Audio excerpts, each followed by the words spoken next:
Vaibhav Suryavanshi cricket వర్గాల్లో ఇప్పుడు ఈ పేరు హాట్ టాపిక్. 12 ఏళ్ల వయసులోనే రంజీ మ్యాచ్ ఆడిన ఈ బిహారీ ప్లేయర్ ఇటీవలే మరొక అరుదైన ఘనత సాధించాడు.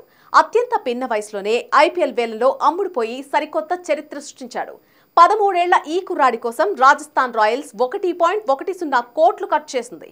కాగా ప్రస్తుతం Vaibhav Suryavanshi under nineteen Asia cup టోర్నీతో బిజీగా ఉన్నాడు. ఈ నేపథ్యంలో మాట్లాడిన వైభవ్ తన ఐడల్ ఎవరో చెప్పేశాడు. అయితే మెజారిటీ మంది టీమిండియా అభిమానులు ఊహించినట్టుగా వైభవ్ సచిన్ టెండూల్కర్, విరాట్ కోహ్లీ, మహేంద్ర సింగ్ ధోని, రోహిత్ శర్మల పేర్లు చెప్పలేదు. అతనికి వెస్టిండీస్ దిగ్గజం లారా ఆదర్శమట. బ్రియన్ లారా నాకు ఆదర్శం. నేను ఆయనలా ఆడేందుకు ప్రయత్నిస్తున్నాను. అయితే నాదైన సహజ శైలిని మాత్రం విడిచిపెట్టను. నాకున్న నైపుణ్యాలను మరింత పెంపొందించుకునేందుకు కృషి చేస్తా. ప్రస్తుతం నా దృష్టి అంతా కూడా ఈ టోర్నీ మీదే ఉంది. నా చుట్టూ ఏం జరుగుతుందన్న విషయంతో సంబంధం లేదు అని వైభవ్ సూర్యవంశీ చెప్పుకొచ్చాడు.